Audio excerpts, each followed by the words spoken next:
John Cena is our new WWE champion.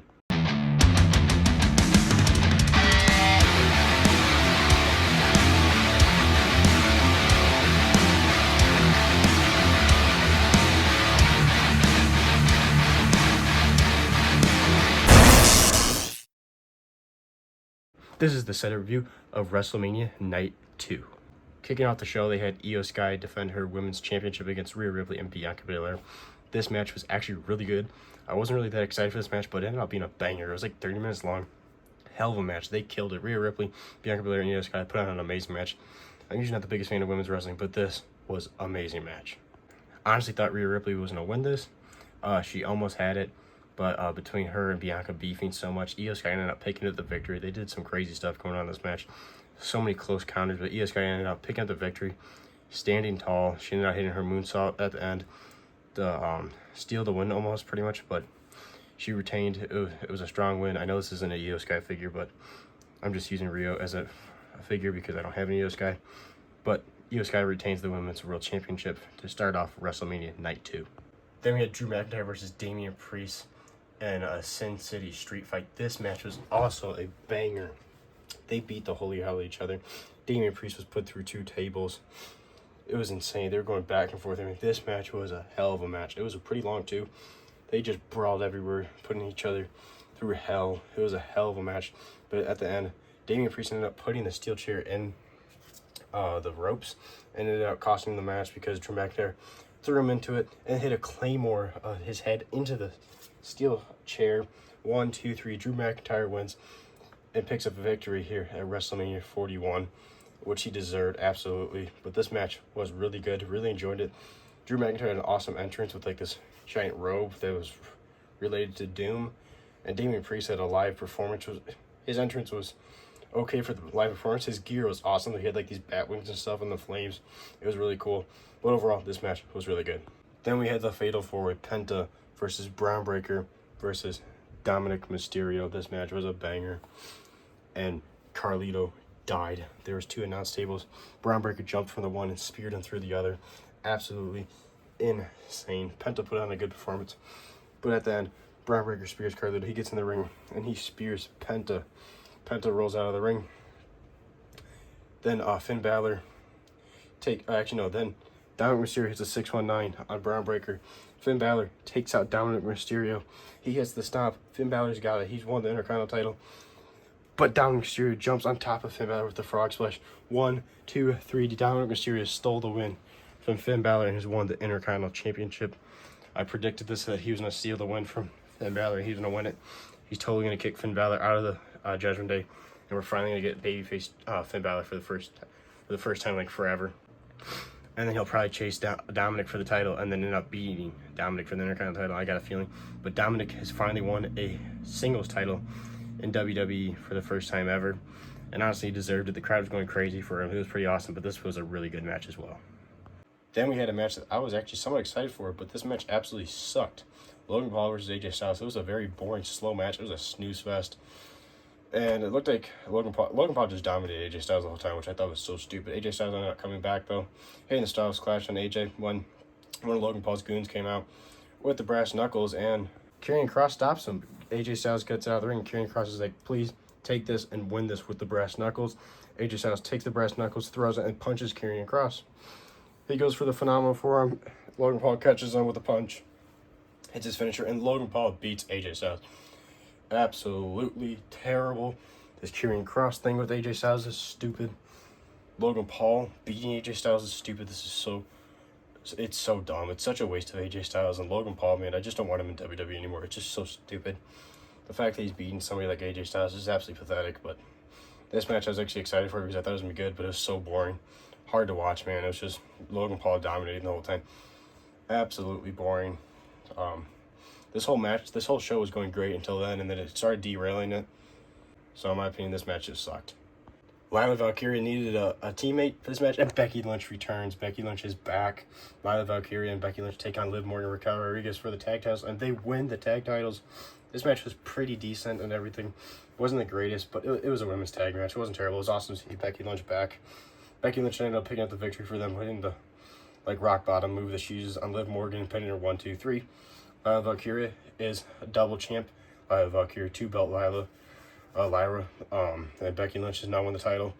Shocker, Becky Lynch comes back and wins the title. Oh my goodness, but whatever. At least she's better than Charlotte Flair. She still can wrestle, but cool to see Becky Lynch return. Nothing crazy though. It was a big pop for Becky Lynch though. Speaking of big pop, Stone Cold's music hit. Stone Cold showed up at WrestleMania 41. Everybody lost their shit. He comes down on the four-wheeler. He's ripping around, and he ended up crashing into the barricade, launching a fan backwards, which could end up being a problem. Nick Khan actually ended up going over there, talking to the fans and stuff. But Stone Cold got in the ring, and he announced the amount of people there at WrestleMania was 124,000 something for both nights. He drank some beers, started recounting. They were chanting what, and then gave us a hell yeah and everything. Kept on drinking beers and stuff. Went over and checked on the fan stuff, and then ended up leaving. So I feel bad for the fans that got launched, but man, Stone Cold was ripping that four-wheeler around the ring. It was one of his. It was definitely a faster one, and he was freaking moving.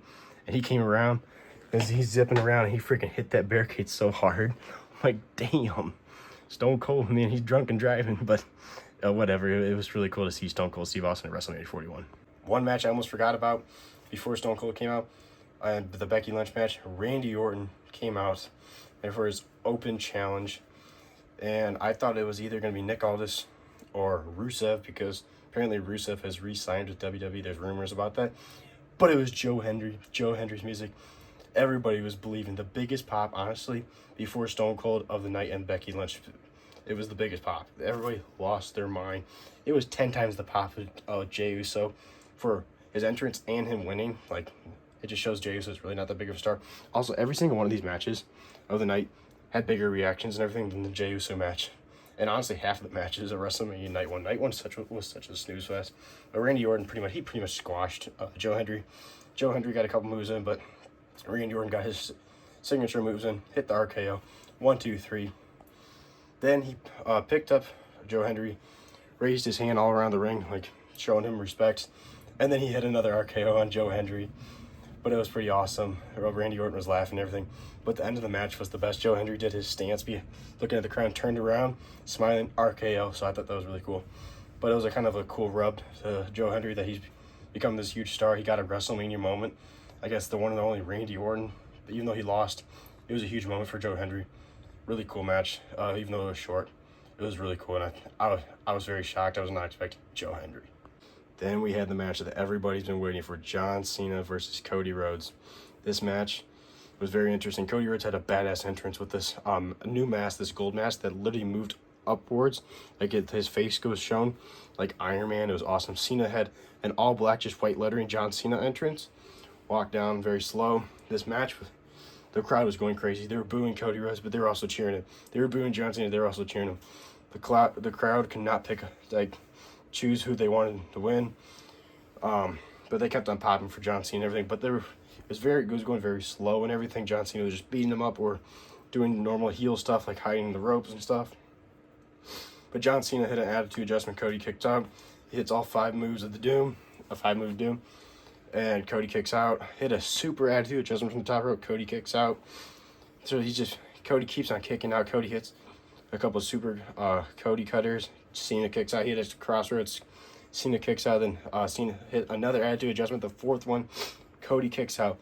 Travis Scott's music hits. He comes down from the giant stage. No Rock, which in my opinion, The Rock didn't show up all night. Absolutely pathetic. The Rock should have never got involved in this. Have Cena be a heel without The Rock, because now it looks stupid that The Rock had this deal with selling the soul to him, and he didn't even show up. So I thought it was kind of pathetic that The Rock didn't show up. It was a joke. Like, seriously, just don't get involved for wrestling anymore if you're not going to show up for like the big events and stuff. But Travis Scott comes down, and as much as I don't like Travis Scott, I got to give him credit, man. He took an amazing Cody cutter. He kind of helped Cena try doing something, but Cody ended up fighting off Cena. Travis Scott got in the ring. Cody Rhodes went face to face with Travis Scott. Hit him with the crossroads, and he took a way better crossroads than John Cena, I gotta say. John Cena struggled taking the crossroads. Travis Scott died. Took the crossroads. Cody turns around, and Cena's got the belt. He goes to hit Cody. Cody catches it. They're playing tug of war. Cody wins and pulls the title out of Cena's hand. And he goes to do it, but he couldn't do it. He looks all upset, and he throws the title. And then Cena kicks him in the dick. Low blow by John Cena. He grabs the title, hits Cody with the championship. The ref is out cold already because he got hit earlier. Cena's yelling at the ref, get in the ring, get in the ring. He pins him. 1, 2, 3. John Cena has won the 17th championship. He's broken the record of Ric Flair. He is our new WWE champion. Honestly, I was so excited for this match because they're my two favorites of all time. The match didn't deliver, in my opinion. I thought it was okay, and I thought the ending was weird. Like, it wasn't very like dramatic or anything. Like, the crowd was like, I honestly thought Cody was gonna kick out because it took so long for the ref to get in the ring, but he didn't kick out. Like, it just felt weird. Like, it was a weird finish in my opinion, but it was awesome to see John Cena win his 17th championship. I was fine with whoever won. So it's awesome to see John Cena WWE champion in 2025. It's so crazy. It's still so surreal for me for that John Cena is the champion right now. But he is the WWE champion. Absolutely insane. But honestly, I thought the match wasn't that great. And The Rock not showing up was absolutely pathetic in my opinion.